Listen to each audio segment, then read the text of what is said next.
Hello दोस्तों, सभी को गुड मॉर्निंग। सभी का स्वागत है फिजिक्स की ऑनलाइन क्लास में। मैं दिलीप खंडेलवाल आप सभी का हार्दिक स्वागत करता हूं। हमने जो इसके पीछे वाली क्लास पढ़ी थी उसमें हमने पढ़ा था कौन कौन से टॉपिक पढ़े थे। एक बार रिपीटेशन में आपको बता देता हूं। तो अपने पास जो फर्स्ट चैप्टर था उसको अपन ने कंप्लीट कर लिया था। उसके बाद जो यूनिट फर्स्ट का दूसरा पोर्शन था वो भी अपने कर लिया था। अब अपन आते थर्ड पोर्शन पे। तो थर्ड पोर्शन है अपने पास न्यूक्लियर मॉडल, जिसका नाम है अपने पास। वैसे एक मॉडल आपको मैं एक मॉडल पहले भी बता चुका हूँ एक डायग्राम के द्वारा, उसी से बेस में आता है अपने पास थर्ड पोर्शन है अपने पास न्यूक्लियर मॉडल। तो फर्स्ट में तो बात की थी, पूरा चैप्टर था न्यूक्लियर से रिलेटेड। सेकंड था अपने पास जिसमें क्या था, युकावा मेजन थ्योरी थी, न्यूक्लियर फोर्स से रिलेटेड था और न्यूक्लियर पोटेंशियल था। ये तीन टॉपिक थे। तो जब नाभिकीय मॉडल की बात करते हैं तो सबसे पहले तो नाभिकीय मॉडल क्या बताता है। तो नाभिकीय मॉडल क्या बताएगा अपने पास, जो मॉडल कोई भी मॉडल होता है वो क्या बताता है, किसी चीज को इमेजिंग करके बताता है। तो अपन मान सकते हैं कि जो नाभिकीय मॉडल है वो क्या बताता है, किसी भी नाभिक की आंतरिक संरचना यानी नाभिक की संरचना के बारे में जानकारी देता है।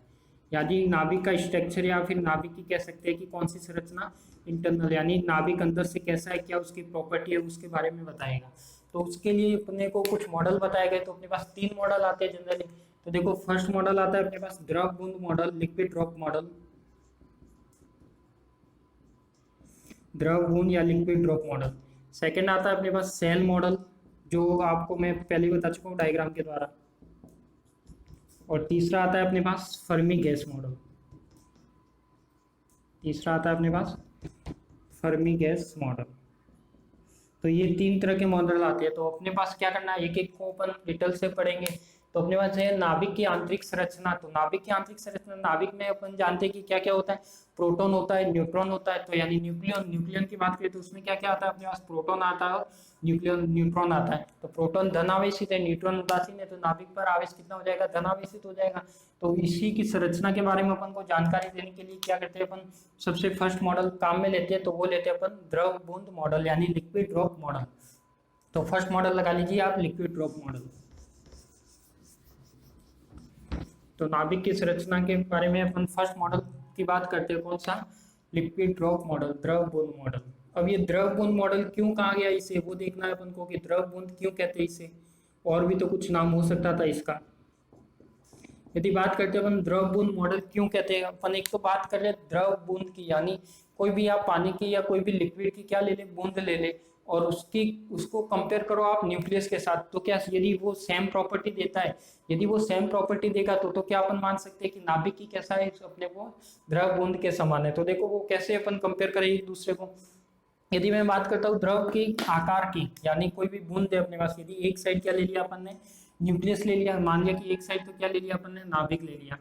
एक साइड क्या ले लिया अपन ने, द्रव ले लिया, यानी कोई भी द्रव की क्या ले ली, बूंद ले ली। द्रव की बूंद वही जो आप कोई भी बूंद ले सकते हो, कोई भी लिक्विड की, तो वो क्या होगी, बूंद। तो सबसे पहले बात करते हैं, कोई भी बूंद को आप यदि किसी सरफेस पे गिराते हो तो उसकी आकृति कैसी होती है आप जानते हो। यदि किसी कोई भी सरफेस प्लेन सरफेस है, उस पर यदि मैं कोई द्रव की बूंद डालूं तो ये वो आकृति अपन को कैसे देगा, गोलाकार देगा। तो अपन जानते हैं कि जो बूंद की आकृति होती है वो कैसे होती है, गोलाकार होती है। और किसकी वजह से गोलाकार होती है, वो होती है अपने पास पृष्ठ तनाव की वजह से होती है अपने पास। तो अपन जानते हैं कि कोई भी लिक्विड होती है, यदि लिक्विड को किसी सरफेस पर डाला जाए तो वो कैसा सही स्ट्रक्चर देगा अपन को, सर्कुलर यानी गोलाकार देगा। यहाँ गोलाकार देगा तो किसके कारण देगा, पृष्ठ तनाव के कारण। अब यदि अपन नाभिक की बात करें तो नाभिक को भी कैसा माना गया है, गोलाकार माना गया है। तो ये भी क्या है अपना, एक गोलाकार है। तो अपन कह सकते हैं कि देखो फर्स्ट प्रॉपर्टी सेम हो रही है अपने पास, द्रव की बूंद भी कैसी होती है, गोलाकार होती है। नाभिक का आकार भी कैसा होता है, गोलाकार होता है। फिर अपन आते हैं कि और क्या आते हैं इसमें, इसमें यदि बात करते हैं इसके घनत्व की, यानी इसके द्रव घनत्व। देखो इसका द्रव घनत्व क्या रहता है, यानी इसका यदि घनत्व निकाले तो भी फिक्स एक कांस्टेंट के टू टाइप में रहेगा। इसका भी घनत्व क्या रहता है, इंटू 10⁻17 kg पर मीटर क्यूब की फॉर्म में रहता है। ये भी क्या एक तरह से इसके समान ही है। और बात करें, यदि वाष्पीकरण की बात करें, यदि द्रव को वाष्पित करना, वाष्पित करने का मीनिंग क्या है अपने पास, यानी कोई द्रव रखा है उसको यदि वाष्पीकरण में चेंज करना है तो उसको अपन को कुछ एनर्जी देनी होगी। यानी द्रव को वाष्पीकरण करते हैं, यानी द्रव का जब वाष्पीकरण करेंगे तो उसमें क्या होगी, कुछ ना कुछ एनर्जी चाहिएगी। तो यदि मान लियो कि थोड़ा सा द्रव है, उसको यदि वाष्पित करने के लिए अपन ने कुछ एनर्जी दी तो वो क्या हो गया, वाष्पित हो गया। अब यदि इसको क्या करता है, अपन ने पहले द्रव कम लिया था, उसके बाद क्या करते हैं, द्रव को बढ़ा लेते हैं, यानी लिक्विड ज्यादा ले लेते हैं। पहले ½ kg था, अब क्या ले लिया अपन, 1 kg ले ले, फिर उसको उष्मा क्या देनी पड़ेगी, यानी उसको एनर्जी ज़्यादा देनी पड़ेगी वाष्पीकरण के लिए।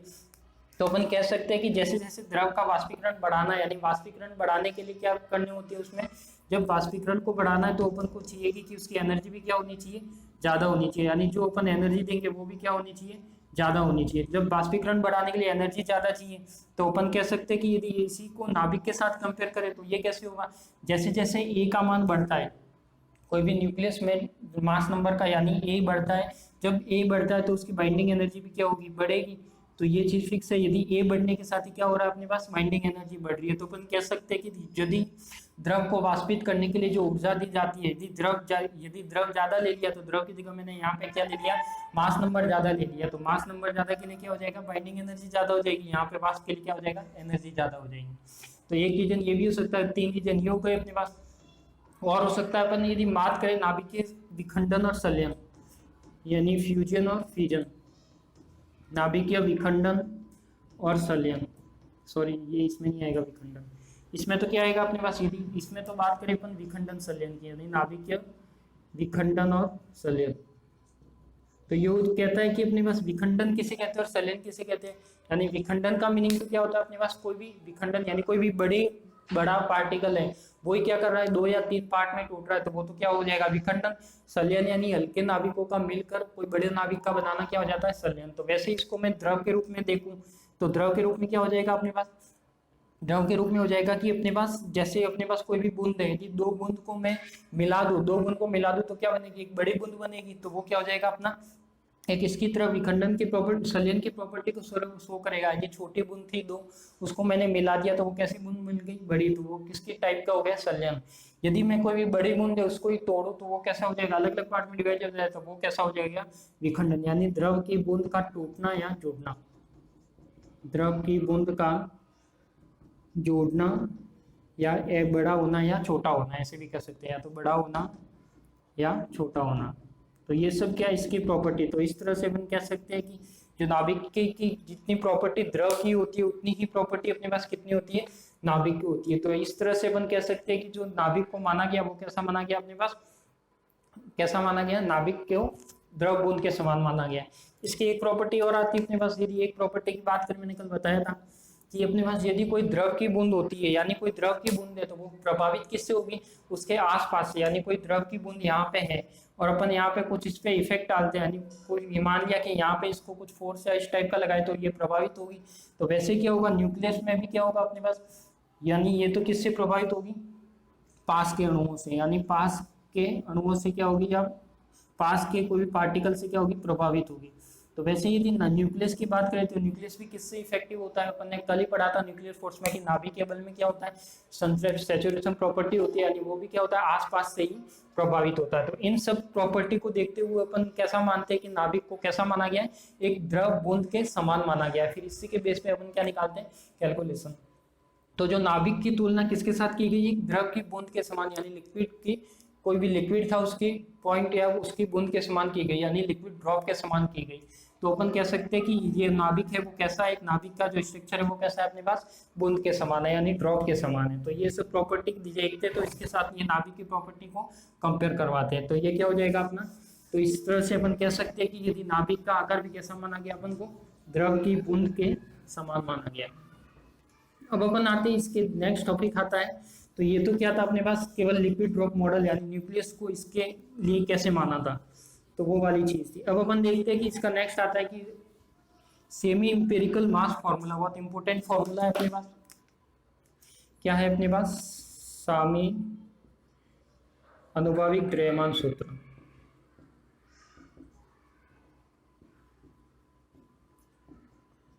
सामी अनुभाविक द्रव्यमान सूत्र, यानी सेमी इंपेरिकल, फुल फॉर्म की बात करें तो सेमी इंपेरिकल मास फॉर्मूला। तो बहुत इंपॉर्टेंट फॉर्मूला है, चाहे कोई सा भी कंपटीशन एग्जाम दे दो उसमें भी ये आता है। तो चाहे आईआईटी का दो, नीट का दो, कोई सा भी दो, जिसमें फिजिक्स आती है उसमें ये सब कुछ आता है। तो अपने पास टॉपिक हो जाएगा क्या, सेमी इंपेरिकल मास फॉर्मूला। तो सेमी इंपेरिकल मास फॉर्मूला क्या होगा अपने पास, वो चीज देखनी है। तो देखो सबसे पहले तो बात करते हैं कि द्रव्यमान सूत्र क्यों दिया जाता है। द्रव्यमान सूत्र निकालते किसके लिए? द्रव्यमान सूत्र निकालते अपन घनत्व, यानी कोई भी द्रव्यमान घनत्व, द्रव्यमान घनत्व और त्रिज्या की गणना कर सकती है। तो ये क्या बताएगा? इसके स्ट्रक्चर यानी इसके अंदर की कुछ प्रॉपर्टी को शो करेगा। तो वही सेमी इंपेरिकल मास फॉर्मूला क्या होता है अपन को वो देखना है, किस चीज को ये फाइंड आउट करता है। तो इसको यदि मैं शॉर्ट फॉर्म में लिखूँ तो मैं लिख सकता हूँ SEMF। तो कई बार आपको क्वेश्चन में डायरेक्ट ये भी लिखा हुआ मिल सकता है कि कोई भी न्यूमेरिकल की वैल्यू दे दी और पूछेगा कि इसकी बाइंडिंग एनर्जी निकालो। तो बाइंडिंग एनर्जी कैसे निकालनी है अपन को? सेमी इंपेरिकल मास फॉर्मूला से निकालनी है। एक बाइंडिंग एनर्जी तो आप पहले ही पढ़ चुके हैं कि वो कैसे निकालती है, ZMB plus A minus ZMN minus MAZ और ब्रैकेट में C स्क्वायर। तो वो आप पढ़ चुके हो। अब यहाँ पे आती है अपने पास एक तरह की और बाइंडिंग एनर्जी आती है। तो सामी आनुपातिक द्रव्यमान सूत्र क्या निकालता है अपने का? या तो मास निकाल सकता है या रेडियस निकाल सकता है, बाइंडिंग एनर्जी निकाल सकता है। तो इसमें क्या होगा अपने पास? सबसे पहले तो इसमें जो सूत्र दिया वो सूत्र दिया किसने? तो सूत्र देने वाले थे अपने पास विजेकर तथा बेथे, ये दोनों साइंटिस्ट होते। इन्होंने किया था इस सूत्र का निर्माण किया था, नहीं इस सूत्र को व्युत्पन्न किया था दोनों ने मिलकर। तो पहले विजेकर ने दिया था, फिर उसमें बेथे ने कुछ करेक्शन किया था, उसके लिए इसका नाम क्या दिया गया? विजेकर तथा बेथे। और इस सूत्र का नाम दिया गया सेमी इंपेरिकल मास फॉर्मूला। अब ये फॉर्मूला कहता क्या है वो चीज देखनी। तुम देखो फॉर्मूला क्या कहता है। फॉर्मूला अपन को कहता है कि अपने पास कोई भी बाइंडिंग एनर्जी होती है, यानी मैं बात करता हूँ AB की, EB मिला हुआ किससे, यानी किससे किससे मिलकर बना है। तो अपन बात करते हैं, देखो ये 5 चीज से मिलकर बना है, यानी जो इसकी बाइंडिंग एनर्जी निकालनी है किसी भी नाभिक की, तो वो अपन को 5 चीज से मिलकर बनी मानिए। तो वो कैसे कैसे मानिए? देखो सबसे पहले आएगी अपने पास EB यानी आयतन ऊर्जा। सेकंड में आएगी अपने पास EV के बाद आप 5 टाइप की एनर्जी आती है, यानी सबसे पहले क्या आ जाएगा? EB is equal to EV plus, फिर क्या बात करते हैं अपन? ES यानी surface energy, plus EC coulomb energy, plus EA असमित ऊर्जा, और ये हो जाएगा पेयरिंग यानी युग्मन ऊर्जा। यदि मैं EV की बात करूं, देखो EV क्या है अपने पास? EV हो जाएगी आयतन ऊर्जा, आयतन ऊर्जा। फिर मैं बात करूं क्या ES की, तो ES क्या है अपने पास? पृष्ठीय ऊर्जा, पृष्ठीय ऊर्जा। ऐसे ही अपने पास EC क्या है? EC है कूलाम ऊर्जा, कूलाम ऊर्जा। ऐसे ही अपने पास EA क्या है? EA है प्रतिसम्मित या असम्मित ऊर्जा, प्रतिसम्मित भी लिख सकते हो या असम्मित ऊर्जा। और नेक्स्ट है अपने पास EP यानी युग्मन ऊर्जा या पेयरिंग एनर्जी। यदि इंग्लिश में बात करें तो इनके वर्ड क्या क्या अपने पास? देखो आयतन ऊर्जा तो कहते हैं वॉल्यूम एनर्जी, ये हो जाएगी सरफेस एनर्जी,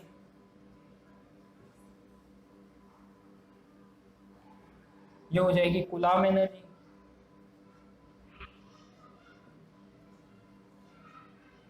ये हो जाएगी एसिमेट्रिक एनर्जी, असिमेट्रिक एनर्जी, और ये हो जाएगी पेयरिंग एनर्जी।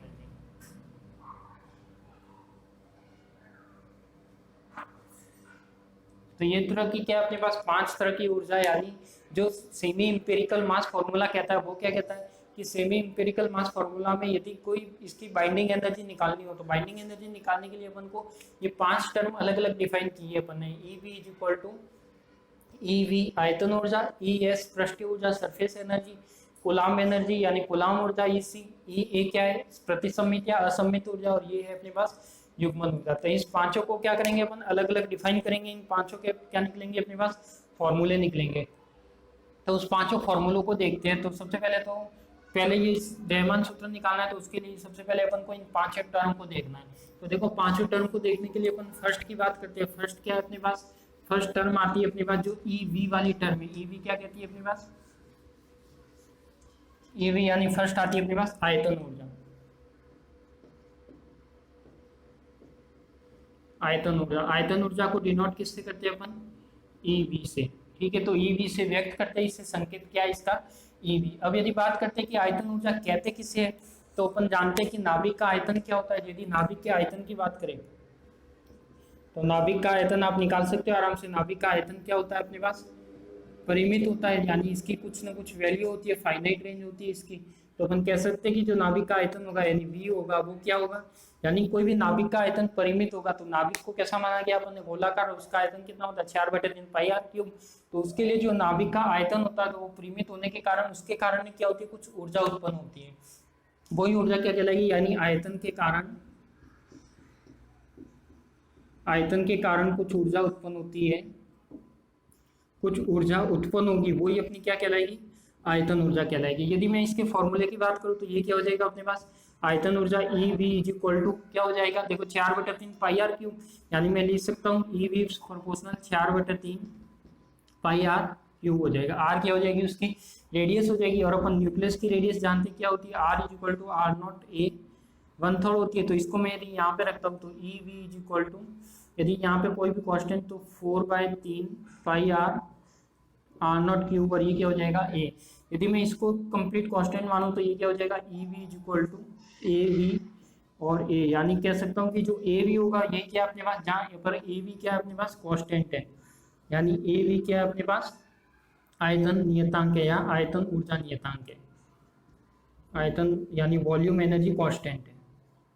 तो ये एक तरह से कांस्टेंट आएंगे जो हर एनर्जी में आएंगे अपने पास, यदि आयतन का है तो ए वी, यदि सरफेस का आएगा तो ए एस, इस टाइप से आएंगे। तो ये वाली क्या हो जाएगी अपने पास, जो ई वी होगा वो किसके इक्वल होगा अपने पास, ए वी और ए के। तो अपने पास जो फर्स्ट एनर्जी हो जाएगी वो क्या हो जाएगी, E V is equal to A V A हो जाएगी। अब यदि अपन सेकंड एनर्जी की बात करते हैं, ये तो हो गई अपनी फर्स्ट, यदि सेकंड की बात करते हैं तो देखो सेकंड क्या है अपने पास, सरफेस एनर्जी। तो सरफेस एनर्जी किसे कहते हैं वो चीज देखनी है। सरफेस यानी क्या होगा अपने पास, पृष्ठीय ऊर्जा। पृष्ठीय ऊर्जा को कैसे डिफाइन होगी, कैसे उत्पन्न होती है, तो वो क्या मान लिया कि अपने पास यदि सेकंड एनर्जी की बात करें, कौन सी, पृष्ठीय ऊर्जा। पृष्ठीय ऊर्जा क्या है अपने पास, सरफेस एनर्जी, ठीक है। यदि मैं बात करता हूँ सरफेस एनर्जी की, तो सरफेस एनर्जी क्या कहेगी, मान लेते हैं कि नाभिक की आकृति, अपने नाभिक का जो स्ट्रक्चर माना है वो कैसा माना है, गोलाकार माना है। तो हम ये मान लिया कि क्या अपने पास कोई भी नाभिक है। अब इसमें बहुत सारे पार्टिकल है, यानी ये पार्टिकल मान लिए मैंने, ये क्या अपने पास बहुत सारे पार्टिकल है। अब मैं बात करता हूँ कि इसमें जो पृष्ठीय ऊर्जा होती है वो कहाँ से उत्पन्न होती है, वो कहाँ से होगी। देखो अपने पास नाभिक, जानते हैं कि नाभिक की आकृति कैसी होती है, गोलाकार। यदि मैं इसमें बहुत सारे पार्टिकल मान लिए, यदि मैं इस पार्टिकल की बात करूँ, यानी कौन से जो बीच में पार्टिकल है, यानी इसकी बात करूँ मैं, तो देखो बाइंडिंग एनर्जी इसकी कितनी होगी, ज्यादा होगी या कम होगी, किसके कंपेयर में, उसके जो सरफेस पर पार्टिकल है उसके कंपेयर में। यदि मैं बात करूँ ये बीच वाला है, इसकी ऊर्जा की बात करें तो देखो इसमें ये वाला इस पे भी बल लेगा, इससे भी लेगा, ये क्या सभी ओर से बांधा हुआ है, यानी जो इसकी बाइंडिंग एनर्जी होगी वो तो क्या होगी अपने पास, अधिक होगी, क्योंकि ये क्या है चारों ओर से समान रूप से बांध रखा है, यानी चारों ओर से टिकट रखा है, तो ये क्या इसकी बाइंडिंग एनर्जी अधिक। अब यदि अपन बात करते हैं सरफेस की, तो सरफेस क्या है अपने पास, जो ओनली सरफेस ये वाला पार्टिकल है, यहाँ पे क्या ये केवल इस साइड से बांधा हुआ, इस साइड से और इस साइड से, यानी ऊपर की साइड से कोई भी बांधा हुआ नहीं, यानी इसके कंपेयर में ये इसकी बाइंडिंग एनर्जी क्या होगी, कम होगी। तो अपन कह सकते हैं कि बाइंडिंग एनर्जी क्या होती है, इसके कंपेयर में जो इसकी ऊर्जा होगी वो कम होगी। तो जो ऊर्जा में कमी होती है, उसी ऊर्जा में कमी के कारण कौन सी ऊर्जा उत्पन्न होती है अपने पास, पृष्ठीय ऊर्जा, यानी बाइंडिंग एनर्जी जो सेंट्रल वाले की होगी उसकी ज्यादा होगी, सरफेस पे उसकी कम होगी, क्योंकि इस पर क्या लग रहा है, फोर्स भी कम लगेगा, यानी इसके जो पार्टिकल टच में है वो कम है, इसके बाद जो पार्टिकल है वो टच में ज्यादा है। तो अपन कह सकते हैं कि बाइंडिंग एनर्जी अधिक होगी, इसकी बाइंडिंग एनर्जी कम होगी, किसके कंपेयर में, इसके कंपेयर में। तो अपन कह सकते हैं कि जो इस बंधन ऊर्जा में कमी आती है, यानी बंधन ऊर्जा में जो कमी आएगी, बंधन ऊर्जा में कमी, तो वही क्या कहलाएगी अपनी पृष्ठीय ऊर्जा कहलाएगी। तो ये क्या हो गया अपने पास, पृष्ठीय ऊर्जा, यानी बंधन ऊर्जा में जो कमी आती है वही क्या कहलाती है, पृष्ठीय ऊर्जा। अब अपन कहते हैं कि सरफेस एनर्जी की बात करें तो देखो इसको यदि फॉर्मूला निकालना है, यानी ई एस है वो किसके बराबर होगा अपने पास, 4 पाई आर स्क्वायर के। अपन जानते हैं आर स्क्वायर यानी गोले का क्षेत्रफल, यानी जो होगा ये क्या अपने पास क्षेत्रफल है, यानी एरिया है, पृष्ठ की बात करें इसलिए। तो ये हो जाएगा यदि ई एस 4 पाई, देखो आर क्या होता है अपने पास, वही आर नॉट ए 1/3 होता है, तो ये हो जाएगा अपने पास आर नॉट स्क्वायर ए 2/3। अब अपन कहते हैं कि इसमें बाइंडिंग एनर्जी में क्या हो रही है, कमी हो रही है, वो कमी क्या शो करेगा, यहाँ पे अपना माइनस को शो करेगा, इसलिए अपन यहाँ पे क्या लगा देते हैं, minus E S is equal to -4 pi R naught square A 2/3। तो मैं यहाँ पे नाम दे देता हूँ कि ई एस किसके इक्वल होगा, माइनस का ए एस ए 2/3 के। तो ये क्या हो जाएगा अपना इसका फॉर्मूला हो जाएगा। यानी ये वाला क्या चीज शो करेगा, जहां पर ए की एस क्या है, जहां पर ए एस क्या है, एक पृष्ठीय ऊर्जा नियतांक है। ये क्या हो जाएगा अपने पास, पृष्ठीय ऊर्जा नियतांक हो जाएगा। तो ये हो जाएगा अपने पास कौन सी, पृष्ठीय ऊर्जा। तो पृष्ठीय ऊर्जा क्या कहती है कि जो भी बंधन ऊर्जा में कमी होती है उसके लिए क्या फॉर्मूला आता है अपने पास, ई एस 4πr²। तो ये हो जाएगा ई एस प्रोपोर्शनल 4πr0² ए 2/3। तो इसकी वैल्यू ये वाला कांस्टेंट हो जाएगा और ये क्या हो जाएगा इसका फॉर्मूला। तो यहाँ पे जो माइनस शो करेगा वो क्या शो करेगा कि बाइंडिंग एनर्जी में जो भी कमी हो रही है, यानी यहाँ पे बाइंडिंग एनर्जी ज्यादा थी, यहाँ पे बाइंडिंग एनर्जी कम थी, तो इस कमी के कारण जो ऊर्जा उत्पन्न होगी वही क्या होगी, अपनी सरफेस एनर्जी होगी। सरफेस एनर्जी को किससे लिखेंगे, माइनस का ए एस ए 2/3 से लिखेंगे। तो ये क्या हो जाएगी, अपनी सरफेस एनर्जी हो जाएगी। इसके बाद अपन बात करते हैं थर्ड एनर्जी की, बात करते हैं थर्ड एनर्जी अपने पास है कूलम्ब एनर्जी। तो कूलम्ब एनर्जी किसे कहेंगे,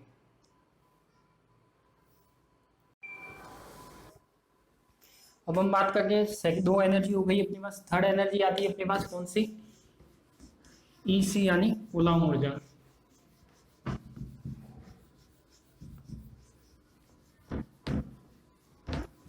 तो कूलम्ब, सबसे पहले तो कूलम्ब नियम, कूलम्ब क्या होता है, कूलम्ब अपने पास क्या होता है, नियम होता है जो क्या बताता है अपन को, वो बताता है कि दो आवेश के बीच में लगने वाला फोर्स बताता है। तो अपन बात करते हैं किसकी, थर्ड नंबर है अपने पास कूलम्ब नियम। यदि थर्ड नंबर की बात करें, यानी कौन सी एनर्जी थर्ड नंबर है अपने पास, कूलम्ब ऊर्जा। तो देखो कूलम्ब ऊर्जा को लिखेंगे किससे, अपन कूलम्ब ऊर्जा को लिखेंगे अपन किससे, ईसी से।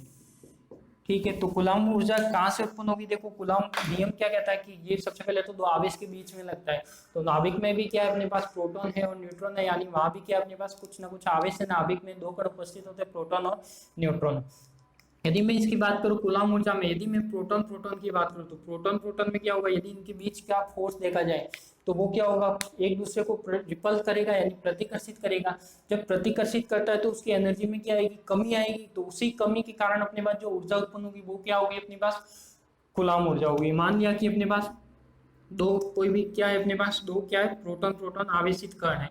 यदि इनके बीच क्या होगा, यदि कूलम्ब बल कार्य करेगा तो कूलम्ब बल क्या कहेगा इनके बीच में, ये कूलम्ब बल ये कहेगा कि अपने पास जो भी आवेशित कण है वो एक दूसरे को रिपल करेंगे। जब एक दूसरे को रिपल करेंगे यानी प्रतिकर्षित करे तो उसकी बाइंडिंग एनर्जी क्या होगी, कम होगी, ज्यादा होगी। तो जब प्रतिकर्षित करने का मीनिंग है वो बाउंड तो हो ही नहीं सकते, तो अपन कह सकते हैं कि उसकी जो बाइंडिंग एनर्जी होगी वो क्या होगी अपने पास, कम होगी। यदि बाइंडिंग एनर्जी कम होती है तो इस बाइंडिंग एनर्जी में कमी के कारण क्या होती है अपने पास, ऊर्जा उत्पन्न होती है। तो इसी की अपन क्या कहते हैं, कूलम्ब ऊर्जा। यानी जो अपने पास बाइंडिंग एनर्जी में कमी आती है वही कमी किस में आती है अपने पास, कूलम्ब ऊर्जा कहलाती है।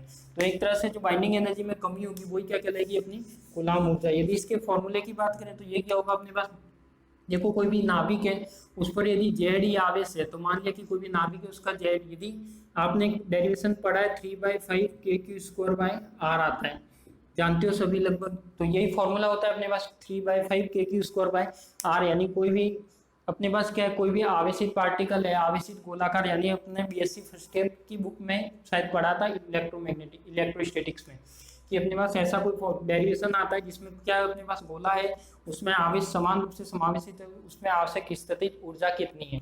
तो यही बात करते हैं अपन 3/5 kq²/r की। यदि मैं नाभिक पर आवेश कितना मान लो, जेड मान लो, तो नाभिक पर जो आवेश मान लिया वो कितना मान लिया अपन ने, जेड ही मान लिया। तो एक पर तो आवेश हो गया जेड, दूसरी पर मान लेते हैं कि एड, तो वो जो ईसी होगा वो किसके इक्वल होगा, देखो ईसी होगा वो एक होगा अपने पास E = 3/5 के ऐसे का ऐसे आ जाएगा, अपॉन में आर आ जाएगा, एक तो हो जाएगा जेड ई और एक हो जाएगा जेड -1 ई। तो यदि मैं एक का हो जाएगा जेड ई और दूसरे का क्या हो जाएगा, एक कम कर दें। यदि ई सी की बात करो तो क्योंकि क्या अपने पास एक प्रोटॉन है और एक न्यूट्रॉन है, इसलिए क्या किया, उसका कम कर दिया। तो 3/5 क्या हो जाएगा अपने पास, के जेड -1 E² अपॉन में आर। अब आर देखो, आर अपने पास क्या है, आर है अपने पास R0 A1/3। तो ये क्या हो जाएगा अपने पास, EC = 3/5 के जेड -1, ये E² यहाँ ले लेता हूँ, अपॉन में क्या आ जाएगा R0 A1/3। तो ये हो जाएगा अपने पास EC = 3/5 के E² अपॉन में R0 जेड -1 और A1/3। तो इसको मैं क्या करूँ, ये पूरा कंप्लीट कांस्टेंट है, इस कांस्टेंट को नाम दे देता हूँ मैं ए सी, यानी ई सी इज इक्वल टू ए सी, और ये हो जाएगा अपने पास जेड जेड माइनस वन ए वन थर्ड। और यहाँ पे भी क्या हो रही है, बाइंडिंग एनर्जी में कमी आ रही है, तो ये भी क्या हो जाएगा अपना माइनस। तो ये सभी रिजल्ट कैसे आने चाहिए, जो भी एनर्जी आएगी, क्योंकि कमी आ रही है एनर्जी में, तो वो हो जाएगी अपने पास माइनस में। तो ये हो जाएगा अपने पास E C is equal to minus का A C Z Z minus one upon में ए वन थर्ड हो जाएगा। तो ये क्या हो जाएगा अपना ए सी यानी कूलाम एनर्जी, और ए सी क्या है, यहाँ पर कूलाम ऊर्जा नियतांक है। तो अपन कह सकते हैं कि जो ए सी है वो क्या अपने पास कूलाम ऊर्जा नियतांक है। तो अपने पास हो जाएगा कि ये क्या हो जाएगा, कूलाम ऊर्जा नियतांक हो जाएगा। अब अपन बात करते हैं कि ये कौन सी एनर्जी हो गई अपने थर्ड। तो जो कई बार न्यूमेरिकल में ये वाला इंपॉर्टेंट पूछा जाता है कि यदि ए सी की वैल्यू नहीं दी होती तो ए सी अपन को निकालना होगा 3/5 के ई स्क्वायर अपॉन में आर नॉट। तो यहाँ से अपना क्या निकलेगा, ए सी निकलेगा, और वहीं से अपन क्या निकाल सकते हैं, कूलाम एनर्जी निकाल सकते हैं। तो ये हो जाएगी अपनी थर्ड एनर्जी। फिर अपन बात करते हैं नेक्स्ट एनर्जी की। नेक्स्ट एनर्जी कौन सी है अपने पास, असिमेट्रिक एनर्जी, यानी असममित ऊर्जा की। तो असममित ऊर्जा क्या कहती है, देखो वो चीज देखनी है अपन को।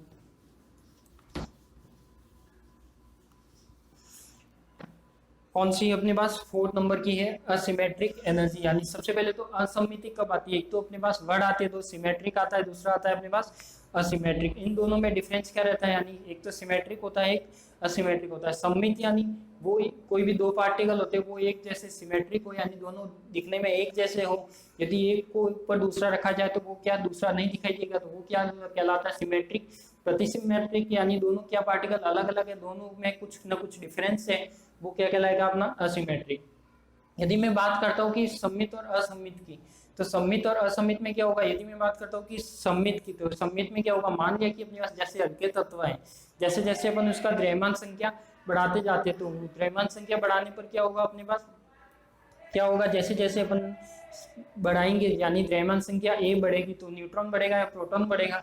तो देखो अपने पास कोई भी जेड एक्स से नाभिक होता है, यानी जेड एक्स से क्या हो गया अपने पास नाभिक हो गया, यानी कोई भी नाभिक है जिसका अपन किससे लिखते हैं, जेड एक्स है, या फिर इसको ऐसे भी लिखते हैं जेड एक्स ए से लिखते हैं। इसमें क्या होता है, वही न्यूक्लियन होते हैं, न्यूक्लियन में क्या रहता है, वही प्रोटॉन और न्यूट्रॉन रहते हैं। अब अपन बात करते हैं जब प्रोटॉन और न्यूट्रॉन रहते हैं तो इसमें भी क्या होगा अपने पास, अब लिखने का तरीका क्या होगा, इसमें असम्मिति कब आएगी, जिसमें जैसे जैसे अपना जेड बढ़ेगा, यानी जैसे जैसे ए बढ़ता है, ए बढ़ने के साथ जेड भी बढ़ जाएगा, वो फिक्स है। अब जब अपने पास जब क्या था, जेड और ए क्या थे, लगभग समान थे यानी जैसे 8 और 16 7 और 14, तब तक तो नाभिक क्या होता था अपना स्थायी होता था, क्या होता था स्थायी होता था, यानी दोनों की संख्या कैसी थी 8 8 थी, यानी जितना प्रोटॉन है उतना ही क्या होता था न्यूट्रॉन होता था। और जैसे जैसे मैं कहता हूँ कि यदि ए तो बढ़ गया अपना, ए तो क्या हो गया कम होने लग गया और न्यूट्रॉन की संख्या अब ज्यादा बढ़ने लग गई, यानी जैसे जैसे यहाँ पर तो क्या था समान था तो नाभिक स्थायी रहता था। अब जैसे जैसे अपन आगे बढ़ते गए ए बढ़ता गया तो क्या हुआ, न्यूट्रॉन की संख्या बढ़ती गई। यदि न्यूट्रॉन की संख्या बढ़ गई और क्या हो गया, द्रव्यमान संख्या यानी प्रोटॉन संख्या कम होने लग गई, तो वहां पे क्या आ गई, एक तरह की असिमेट्री आ गई। तो असिमेट्री कैसे आई, क्योंकि अपने पास जैसे जैसे न्यूट्रॉन की संख्या बढ़ी और ए की संख्या बढ़ी, यानी ए बढ़ने पर ए संख्या बढ़ी और जेड की संख्या क्या हुई, कम हुई। तो अपन कह सकते हैं कि न्यूट्रॉन की संख्या बढ़ी, यानी प्रोटॉन की संख्या से न्यूट्रॉन की संख्या काफी बढ़ जाती है, तो उसमें क्या आ जाती है, असम्मिति आती है। और असम्मिति आने पर क्या होती है, उसमें एक तरह की बाइंडिंग एनर्जी में कमी होती है। जब असिमेट्रिक आती है तो बाइंडिंग एनर्जी में कमी होगी, तो अपन कह सकते हैं कि उसके कारण जो एनर्जी उत्पन्न होगी वही क्या होगी अपने पास, फोर्थ नंबर की होगी असम्मित ऊर्जा वाली। तो वो कहलाएगी अपनी असिमेट्रिक एनर्जी। तो असिमेट्रिक एनर्जी किसे कहेंगे, वही यदि इसका फॉर्मूला लिखे तो इसको डिनोट किससे करते हैं अपन, ई ए से। तो यदि फॉर्मूला लिखना चाहे तो ये होगा अपने पास ई ए, ये क्या हो जाएगा अपने पास एन माइनस जेड का होल स्क्वायर अपॉन में ए, यानी एन माइनस जेड स्क्वायर के समानुपाती। और कैसा आएगा माइनस में, क्योंकि ये भी क्या करता है एनर्जी में कमी बताता है, तो N minus Z square upon में ए। यदि एन इज इक्वल टू क्या होता है अपने पास, एन इज इक्वल टू होता है अपने पास ए माइनस जेड होता है, अपन जानते हैं न्यूट्रॉन निकालने के लिए। तो ई ए क्या हो जाएगा अपने पास, ई हो जाएगा माइनस का ए माइनस का 2 जेड का होल स्क्वायर अपॉन में क्या हो जाएगा ए। तो ये क्या हो जाएगा, और यहाँ पे जो ये कांस्टेंट आएगा, कांस्टेंट क्या आएगा अपना ई ए। तो मैं इसको लिख सकता हूँ कि जो ई ए आएगा वो कितना आएगा अपने पास, ए कांस्टेंट हो जाएगा माइनस ए माइनस का 2 जेड का स्क्वायर अपॉन में क्या हो जाएगा के। तो ये इसका क्या हो जाएगा फॉर्मूला, यानी जो अपनी फोर्थ नंबर की एनर्जी आएगी वो कौन सी आएगी अपने पास, असिमेट्रिक, यानी असममित ऊर्जा आ जाएगी। तो ये हो जाएगी अपनी असममित ऊर्जा। अब अपन बात करते हैं युग्मन ऊर्जा की। युग्मन ऊर्जा यानी पेयरिंग एनर्जी। तो पेयरिंग एनर्जी किसे कहते हैं वो चीज देखनी है। देखो पेयरिंग एनर्जी का मीनिंग है कि अपने पास पेयर बनाना, यानी कोई पेयर बनाता है कोई नहीं बनाता, सब जानते हो आप। कोई युग्मित होता है कोई अयुग्मित होता है, तो उसी से रिलेटेड होगी क्या अपनी पेयरिंग एनर्जी।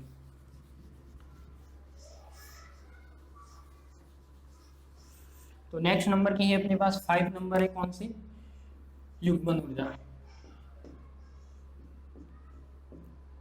युग्मन ऊर्जा यानी पेयरिंग एनर्जी, PAIRING।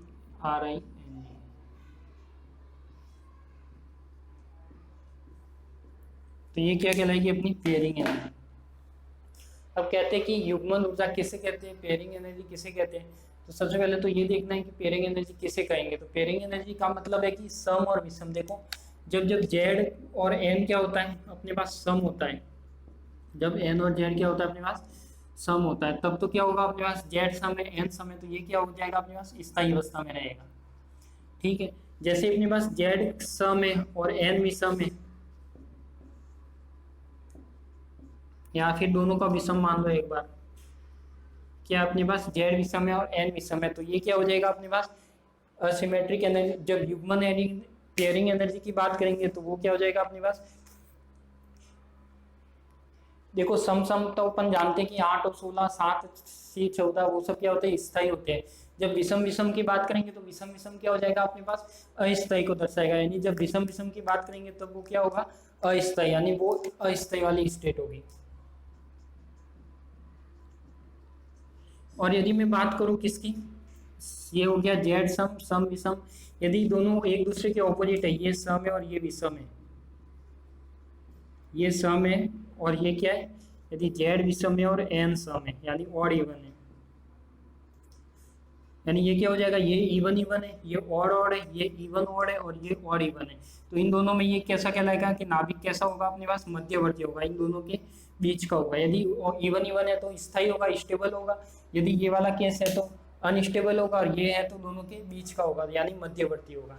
तो इसी के कारण क्या होती है अपने पास जो एनर्जी आती है इन पेयर के कारण जो एनर्जी बनती है वही अपनी क्या होती है युग्मन ऊर्जा कहलाती है। तो वो हो जाएगी अपनी युग्मन ऊर्जा। तो युग्मन ऊर्जा क्या होती है अपने पास, वो होती है अपने पास 1/A3/4 के समानुपाती, यानी अपन कह सकते हैं कि A/3/4 क्या होगा समानुपाती होगा। यदि मैं बात करता हूँ कि यहाँ पे क्या हो जाएगा अपने पास EP समानुपाती 1/A3/4। यदि मैं इसका कांस्टेंट जोड़ूँ तो कांस्टेंट क्या हो जाएगा EP = AP/A3/4 ये हो जाएगा।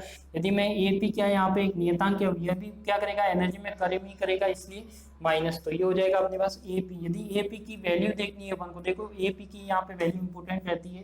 तो AP यदि क्या अपने पास A विषम है, यदि A विषम है तो अपने पास जो AP होगा वो तो कितना हो जाएगा 0 होगा। ये चीज ध्यान रखना हमेशा, जहाँ पर यदि AP विषम है तो A विषम है तो AP क्या हो जाएगा 0। यदि A सम की बात करें तो A सम तो है, परंतु क्या अपने पास जेड सम है और एन भी सम है। यदि सम सम की बात करें तो जो ए की पी की वैल्यू रहती है वो रहती है -33.5 MeV। और यदि दोनों जेड और एन क्या विषम है, जेड और एन क्या अपने पास विषम है, तो वो एनर्जी लेते हैं अपन प्लस का 33.5 MeV। तो ये चीज़ आप ध्यान रखना कि ए पी की वैल्यू कई बार न्यूमेरिकल में दी हुई नहीं आएगी, तो आपको इसी बेस पे लेनी है कि जो ए पी रहेगा वो क्या रहेगा अपने पास 33.5। यदि ए ऑड है तो अपना ए पी कंप्लीट 0, यदि सम सम विषम विषम वाला है तो 33.5। यानी इसमें कोई ऑपोजिट केस आ जाता है, एक पॉजिटिव एक ऑड हो गया एक इवन हो गया, तो वो हमेशा क्या होगा 0 होगा। तो ये हो जाएगी अपनी क्या युग्मन यानी पेयरिंग एनर्जी। तो इसमें आपको समझ में आ गया होगा सेमी इंपेरिकल मास फॉर्मूला किसे कहते हैं, तो इसमें कोई डाउट होना नहीं चाहिए।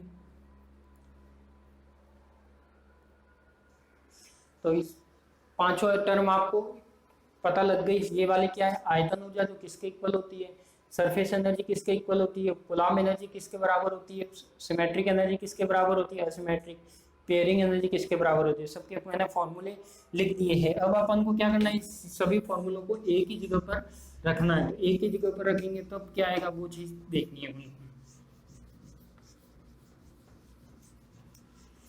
वैसे आपको केवल समझना है क्योंकि इसके नोट्स मैंने वीडियो के लास्ट में अपलोड कर दिए हैं, तो आपको सब कुछ ये लिखा हुआ मिल जाएगा जो मैं बता रहा हूँ आपको।